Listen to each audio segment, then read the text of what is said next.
앉으시겠습니다.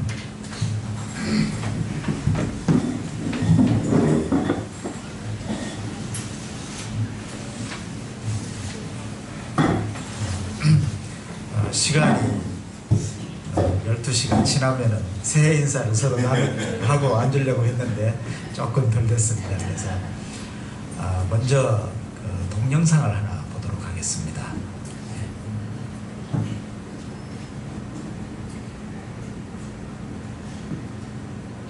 동영상을 보여주죠. 이거는 이제 파워포인트고요. 그 밑에 있는 거죠.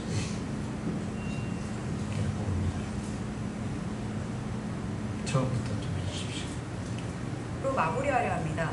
혼자 사는 할머니가 음식을 준비하다가 손가락이 잘렸습니다. 마침 휴가 나온 군인이 응급치료를 돕고 수술이 끝날 때까지 할머니 곁을 지켰습니다.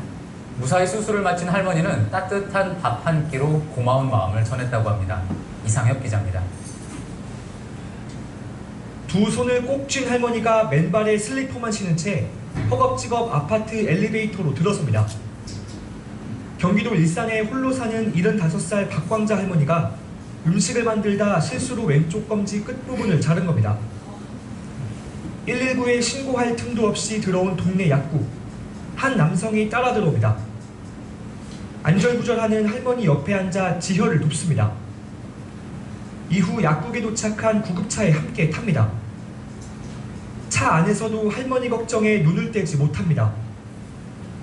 육군 특전사 복무 중 휴가를 나왔던 23살 김우주 하사입니다. 봉합수술을 위해 절단 부위를 직접 찾아 의료진에게 전달하고 5시간에 걸친 수술이 끝날 때까지 병원에서 기다렸습니다.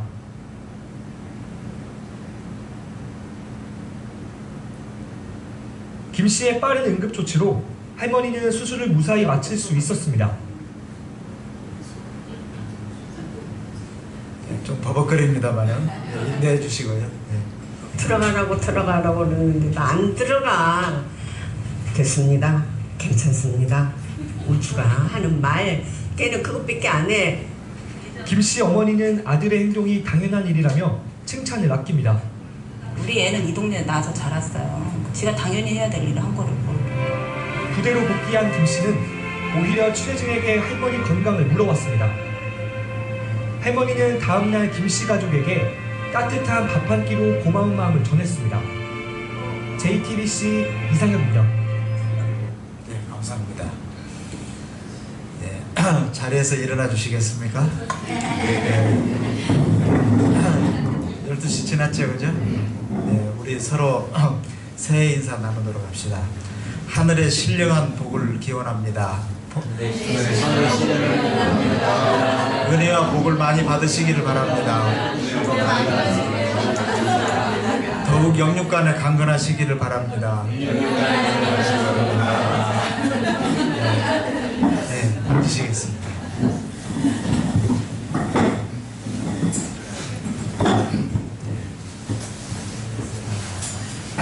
참 우리 성도님들 가정마다 여러 가지 큰 기도 제목들이 많이 있으실 겁니다. 어려울 때일수록 더 하나님을 의지하시면서 주날개 아래 항상 거하시도록 기도하시고 하나님의 그 신령한 복으로 말미암아 그 모든 어려움들을 다 이겨나가실 수 있기를 그렇게 빌어가지 않습니다. 오늘 하나님의 나라에 가까이라고 하는 제목으로 말씀을 잠깐 드리겠습니다. 우리는 점점 더 하나님의 나라에 가까이 가고 있습니다. 벌써 한 살 더 먹었습니다. 그렇지 않습니까? 시간적으로 이제 부인할 수 없습니다. 좀 더 가까이 갔습니다. 지금도 가까이 가고 있습니다. 시간적으로 뿐만 아니라 영적으로 우리가 어떻게 하면 정말 하나님의 나라에 가까이 갈 수 있는지 오늘 그 말씀을 좀 드려보려고 합니다. 지금 이 세상을 보면 참 세상은 평화가 없습니다. 그렇게도 바라고 바라지만 진정한 샬롬이 없습니다. 또한 이 세상에 정의가 바로 서 있지 않습니다. 또 우리 내면을 보면 우리 내면의 인간성이 제대로 회복되고 있지 않습니다. 최근 며칠 동안 매스컴을 그렇게 다루고 있는 그 기사는 전주에서 어떤 어린아이가 그렇게 비참하게 죽은 그 사건을 말하고 있습니다.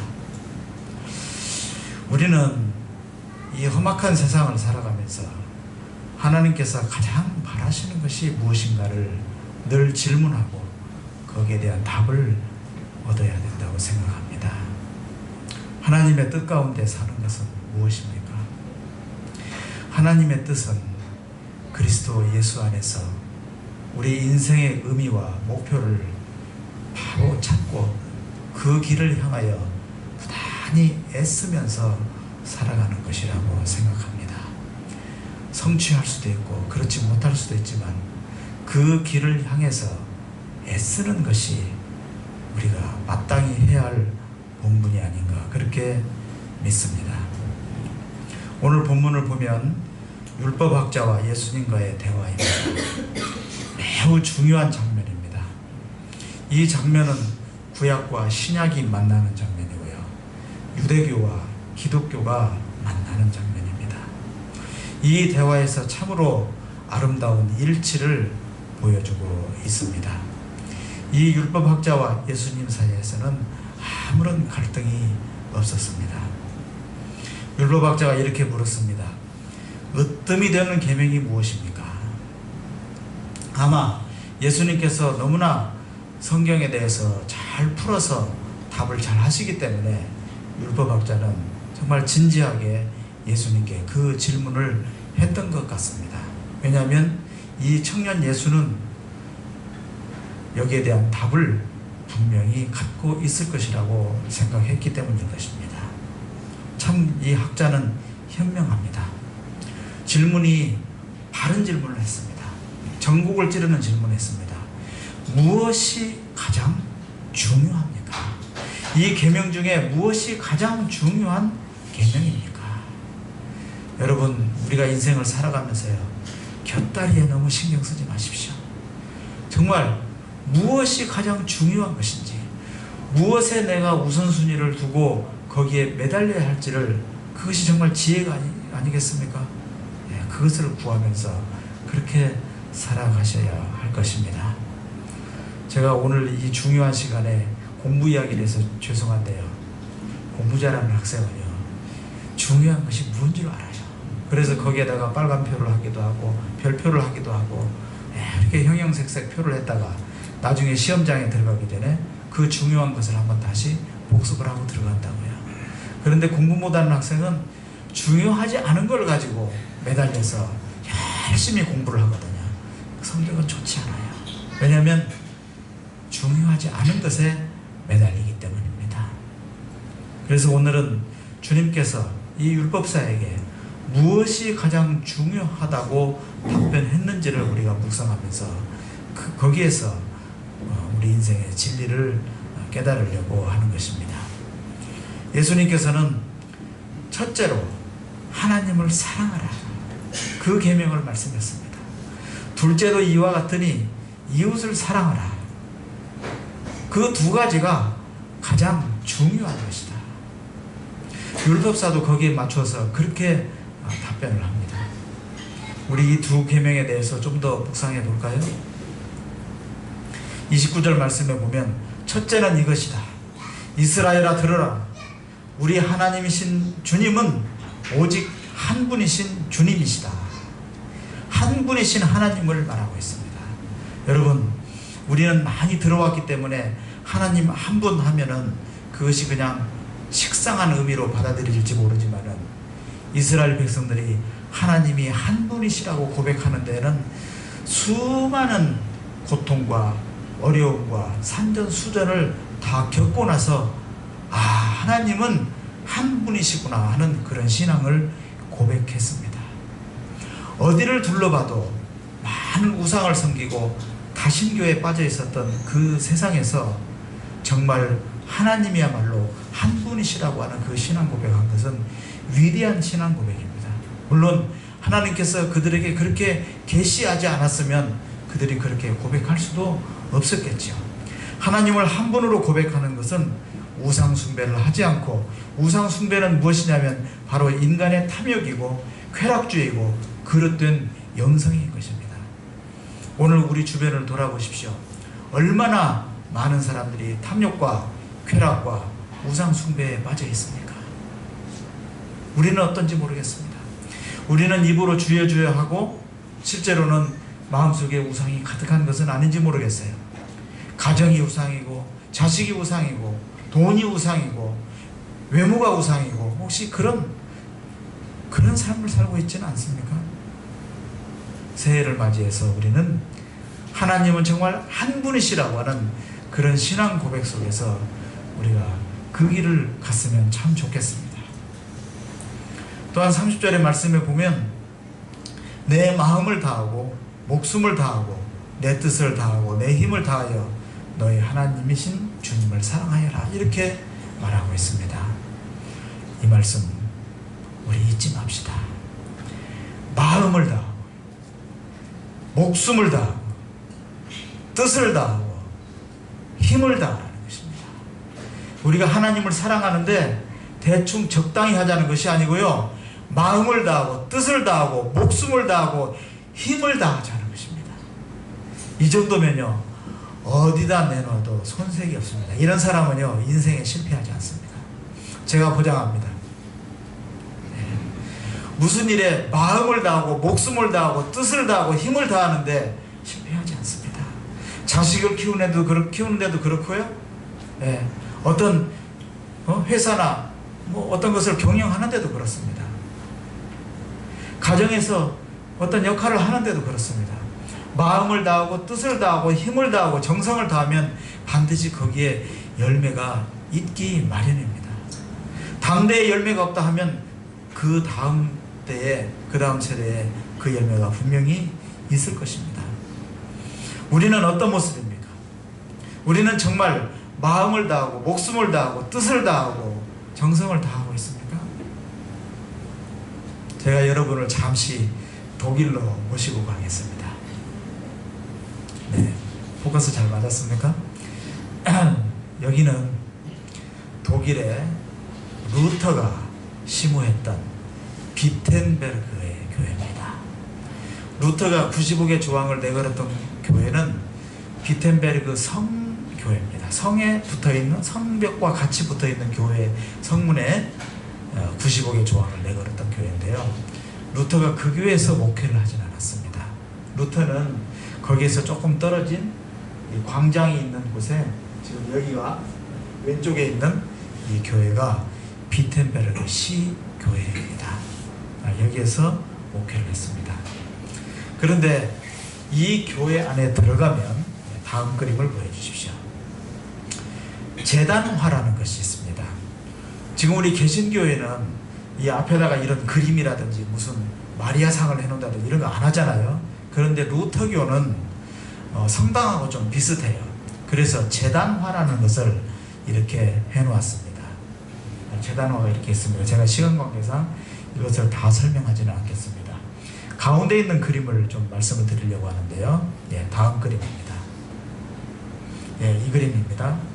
이 그림은 예수님께서 왼쪽에 계신 9시 방향에 예수님께서 제자들을 모아놓고 마지막 만찬을 하는 그런 장면입니다.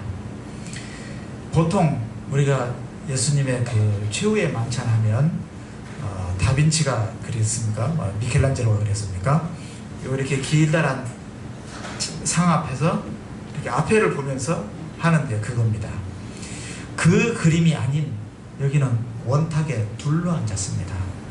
다시 말하면 관계를 말하는 것입니다. 주님과 하나가 되는, 제자들이 하나가 되는 관계를 상징하는 그러한 그림입니다. 그런데 그 예수님의 바로 왼편이 되겠군요. 왼편에 이렇게 자기를 가리키면서 뭔가 말하는 제자가 있습니다. 누구겠습니까? 베드로죠. 누가 이 중에 나를 팔자가 있다 하니 베드로가 가서 접니까? 하고 묻는 거예요. 근데 베드로가 예수님께서 베드로에게 이제 좀 안 좋은 얘기 하시잖아요. 3번, 3시3판 이야기를 하셨잖아요. 예. 다른 제자들이 열심히 이야기를 하고 있습니다. 여기에 특이한 인물이 있는데 3시 방향에 혹시 많이 본 얼굴 아닙니까? 누구겠습니까? 우리 전 목사님 혹시 짐작하십니까? 12사도 아닙니다. 루터입니다. 루터가 지금 수염을 기른 채로 굉장히 남루한 초췌한 모습으로 이 성찬상에 참여하고 있으면서 이 잔을 가지고 이 잔을 이 사람한테 주고 있습니다. 이 사람은 누구였냐면 그 당시에 그 인쇄술이 많이 발달했잖아요. 이 성경을 인쇄하는 인쇄업자였어요. 그러니까 세속의 직업을 가지고 있는 사람이었습니다. 그 사람에게 루터가 주님의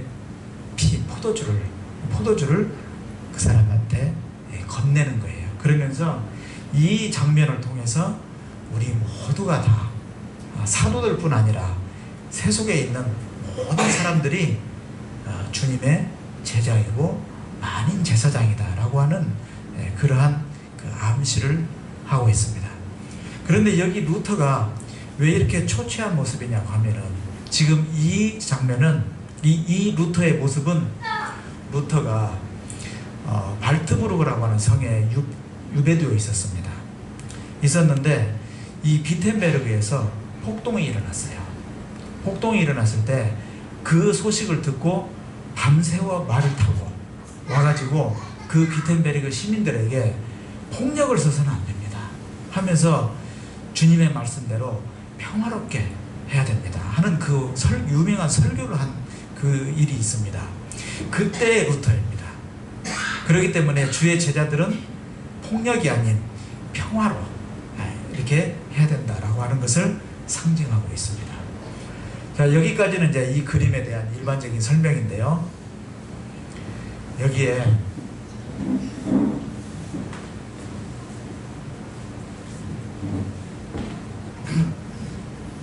저분은 누구겠습니까? 네? 누구라고 생각합니까? 왜요? 주머니를 예, 날카롭게 보셨네요. 돈주머니를 차고 있습니다. 돈주머니를. 그런데 이 유다의 왼쪽 다리를 보십시오. 왼쪽 다리가 한쪽으로 빠져나와 있습니다. 이 그림이 뜻하는 바는 뭐냐면 유다는 주님께 전심으로 다가가지 않고 양다리를 걸쳤다는 것입니다. 네. 루카스 크라나흐라고 하는 이 루터의 친구 화가가 있었는데 그 화가가 이 그림을 이렇게 그렸습니다. 여러분, 양다리가 제일 위험합니다. 휴전선 밑에 있든지 휴전선 위에 있든지 그래야 살아남습니다. 휴전선에 있으면 죽습니다. 네. 어중간하게 있으면 곤란합니다. 이쪽이든 저쪽이든 우리 분명히 합시다.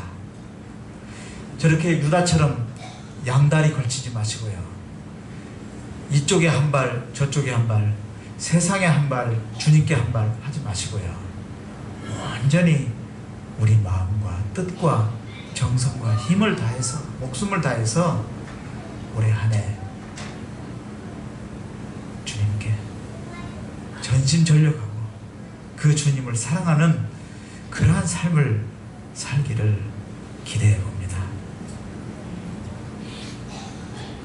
사랑하라는 말씀은 관계에 있어서 최고의 상태입니다. 경배하라, 섬겨라, 찬양하라, 그보다 훨씬 더 차원 높은 말씀이 사랑하라는 것입니다. 사랑한다면 사랑하는 분이 원하는 것을 해야 합니다. 예를 들어서 제가 아내를 사랑한다면 아내가 원하는 것을 해야 합니다. 그렇지 않습니까? 사랑은 그렇습니다. 우리가 하나님을 사랑한다면 하나님이 나에게 바라시는 것이 무엇인가를 생각하면서 그 일을 해야 할 것입니다. 하나님께서 원하시는 것은 무엇입니까? 정의를 행하고 자비를 행하고. 31절 말씀에 보면 둘째는 이것이다. 내 이웃을 내 몸과 같이 사랑하여라. 이 계명보다 더 큰 계명은 없다. 이렇게 말씀하셨습니다. 이웃을 내 몸과 같이 사랑하라. 역시 가장 큰 계명입니다. 여러분, 이웃은 누구입니까? 이웃은 가족부터입니다. 가족부터 시작해서 그 범위를 넓혀가야 합니다. 가족을 잘 돌보라는 것은 사도 바울의 가르침이기도 했습니다. 디모데전서 5장 8절에 보면 누구든지 자기 친척, 특히 가족을 돌보지 않으면 그는 벌써 믿음을 저버린 사람이요 믿지 않는 사람보다 더 나쁜 사람이다. 이렇게 말씀하였습니다. 그런데 우리가 또 가족주의에 빠지면 안 됩니다. 가족을 사랑하면서 더 그 울타리를 넓혀가야 합니다. 그래서 우리의 주변을 사랑으로서 살펴야 하는 것이죠.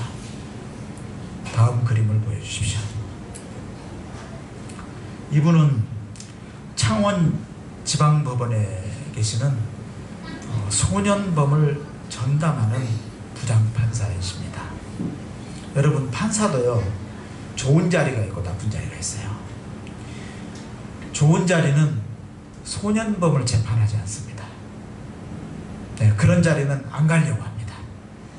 네, 왜냐하면 나중에 변호사를 하게 될 때 전관 예우를 받아야 되는데 이런 소년범을 판결하고 하면 나중에 판사 그만두고 변호사를 할 때 별로 남는 게 없습니다.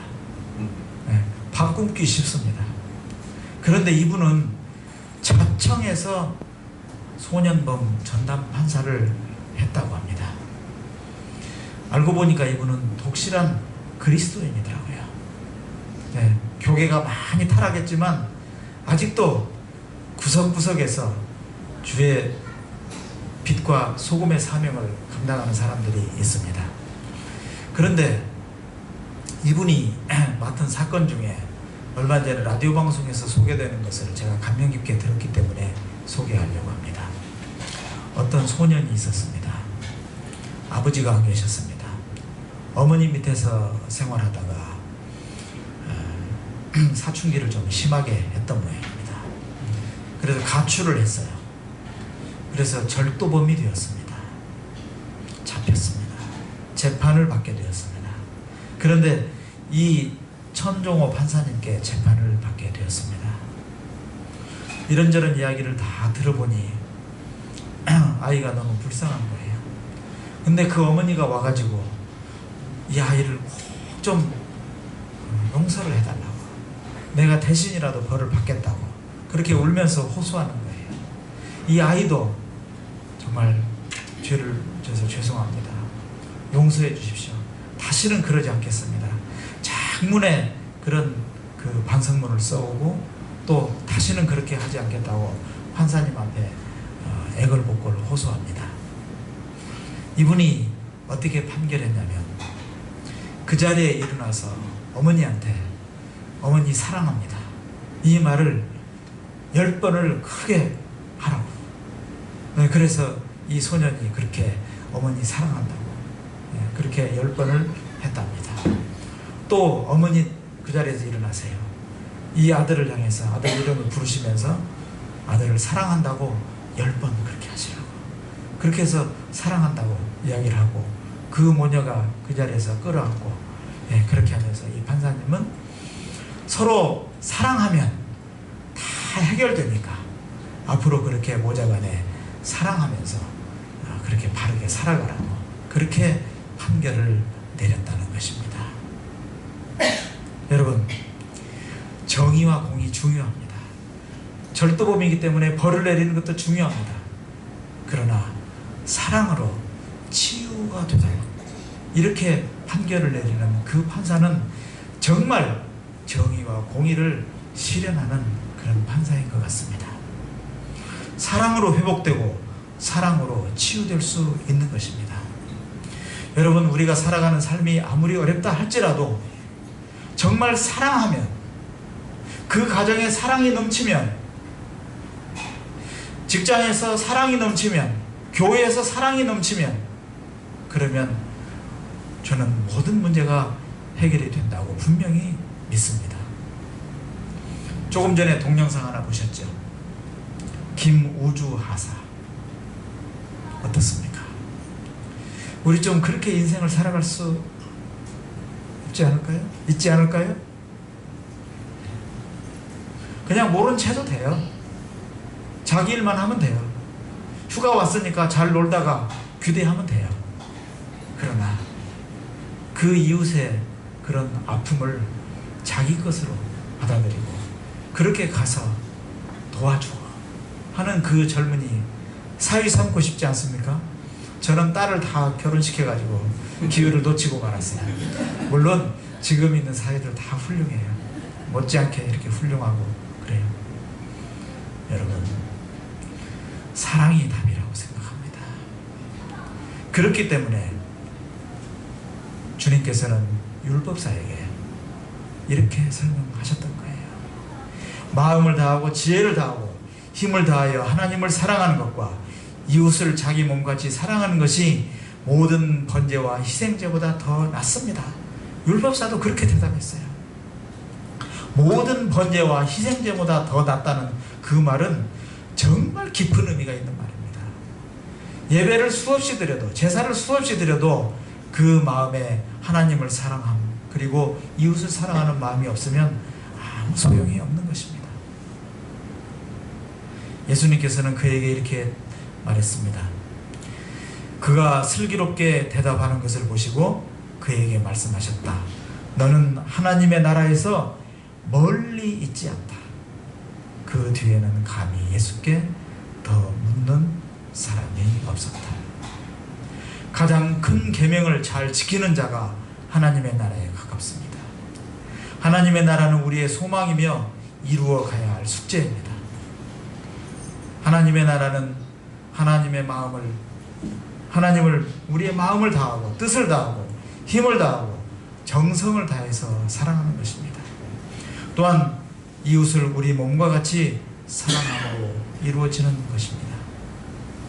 새해에는 이런 사랑으로 하나님의 나라에 좀 더 가까이 다가가는 우리 모든 성민의 성도님이 되시기를 주님의 이름으로 부탁합니다. 기도하겠습니다.